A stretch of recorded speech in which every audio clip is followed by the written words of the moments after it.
Hey guys, what's up? Jordan aka Turbo Dawson here, coming at you with a brand new video, and this one I'm really excited about.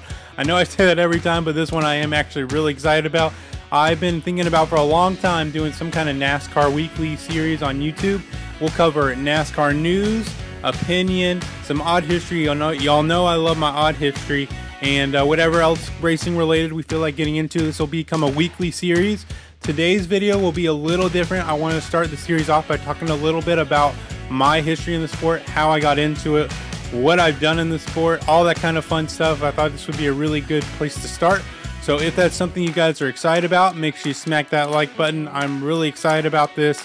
But with all that said, let's roll the intro.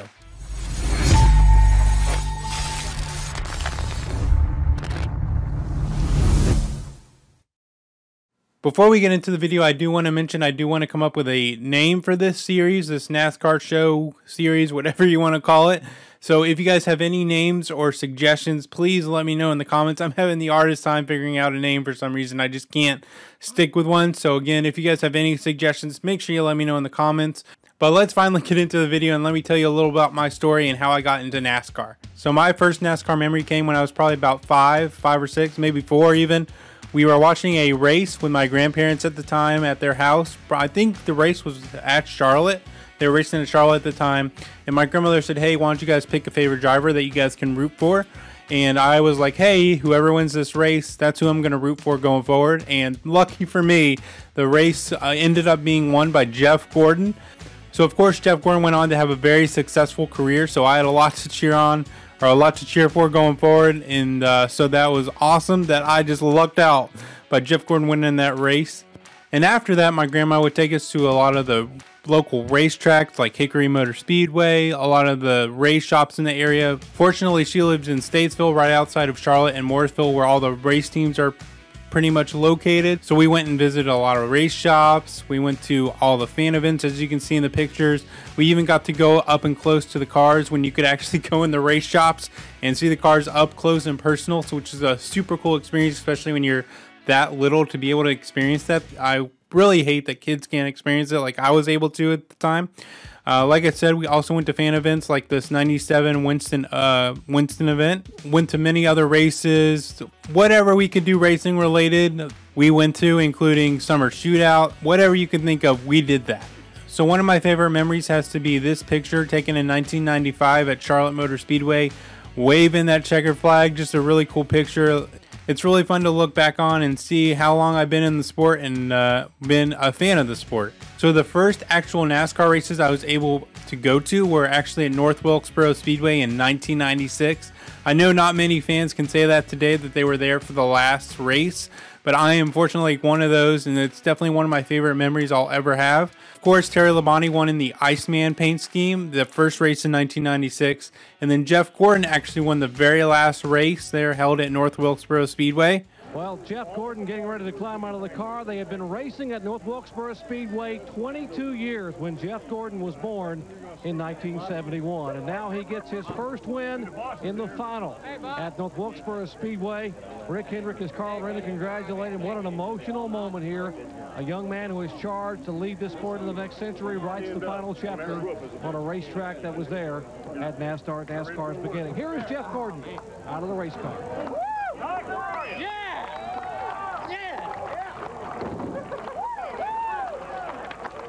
For me, that was actually the only race I've ever seen Jeff Gordon win in person. As many races I went to since then, I never got to experience Jeff Gordon winning in person ever again. So that race is extra special to me. Obviously, it was the last North Wilkesboro Speedway race, and I got to be there, but also Jeff Gordon won. So that was really, really special. Future Jordan here. I wanted to add that in 2018, I got to experience one of the coolest things I can remember as a sports fan. I got to revisit North Wilkesboro Speedway in its present state at the time.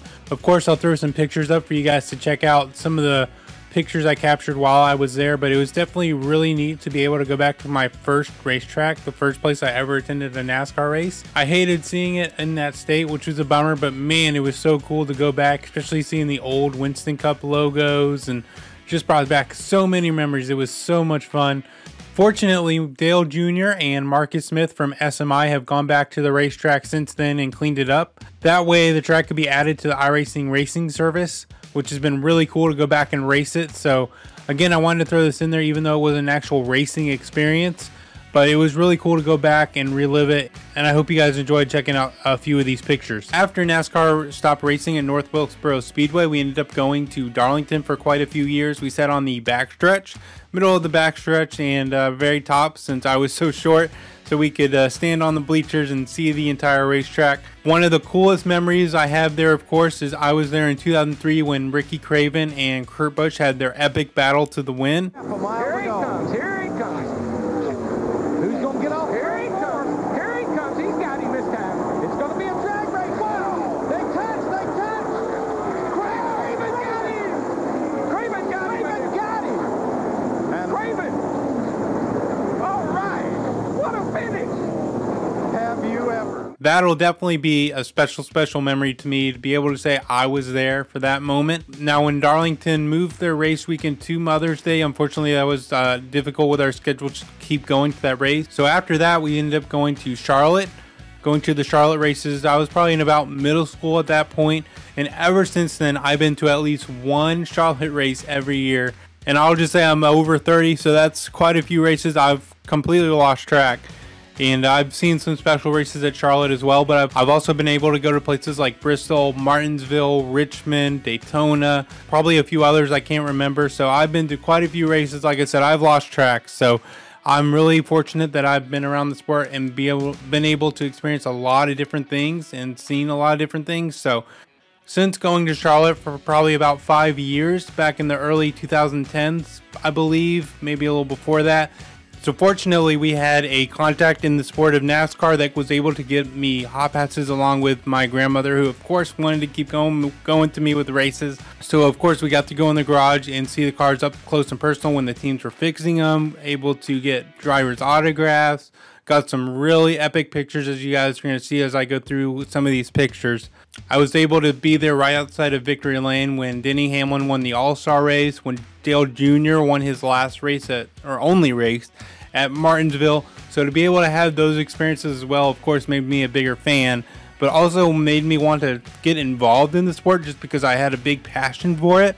And again, as you may see in some of these pictures, I started a Twitter and blog account called NASCAR Informer. There I did NASCAR news, opinion, similar to the kind of stuff we're going to talk about in this weekly series.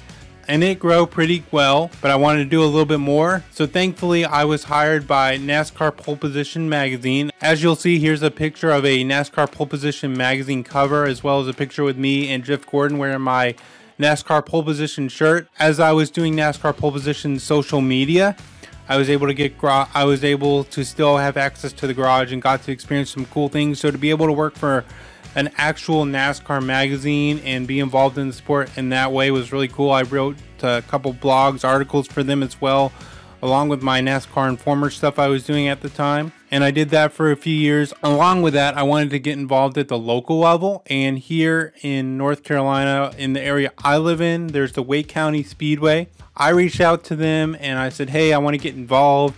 And so they said, what do you want to do? And I said, I want to do social media, whatever, blogs, whatever you want me to do, I will do it. Just because I was so excited to get involved in racing whatever way I could. And I'll throw some pictures of the track on the video as well so you guys can see what it looked like a little bit. But at Wake County Speedway, I did social media, PR, I did the pre-race prayer. I did whatever they needed me to. I even did some announcing, which I never thought I would do, some commentating, which was a lot of fun. I'm really glad I did. It was a really fun experience. Probably one of the funnest jobs I've ever had, to be able to help a racetrack at that level and play a part that was just, to be able to play even though a small part, a part in growing the sport, especially at the local level. Of course, if you want to get fans involved or young kids involved, usually the local level is where you're going to do it.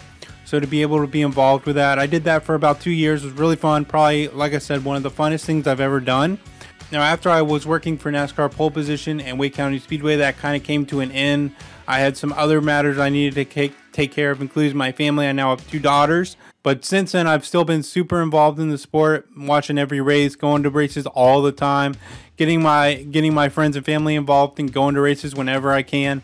So I'm definitely involved just as much as I ever have been. I'm just not working on those projects right now. But this new series that I'm starting is giving me something to do similar to what I was doing in the past, be able to talk about something I'm passionate about and of course NASCAR and racing. So I hope you guys enjoy a little glimpse into where I've been and what I've done in the sport, things I've gotten to experience.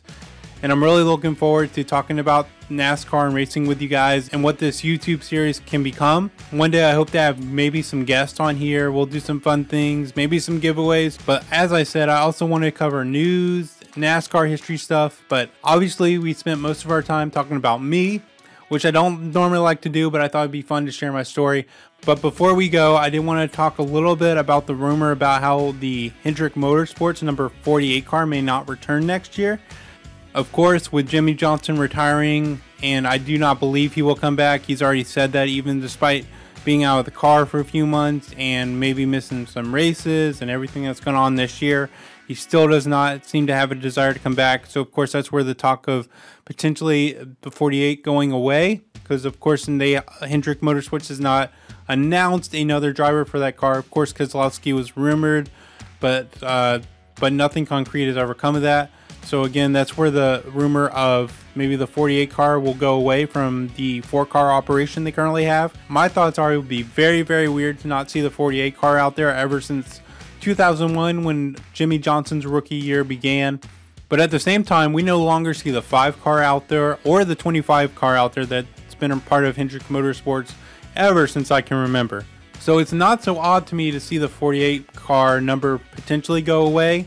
If they did keep a 4-car operation, I would love to see them bring the number 5 back, and I would actually change the number 88 to the 5 team. And I would also be okay with if they changed the 48 number to the 25 back like it used to be.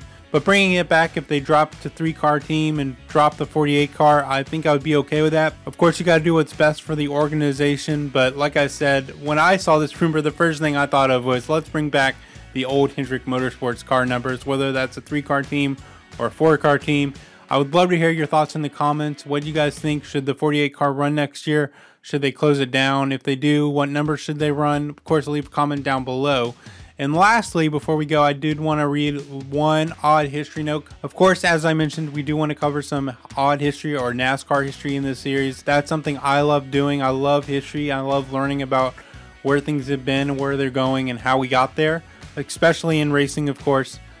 So today's odd history fact was something that really shocked me that I thought you guys would find interesting, and I'm going to read it off right here. Kevin Harvick finished last for the first time after almost 1,100 races in NASCAR's top 3 series when he crashed out of the 2018 Coke 600, which is crazy considering he's been around since, I believe, before 2000, Busch Series at the time. And so to think he went that long without a 43rd place finish in any of the series is crazy.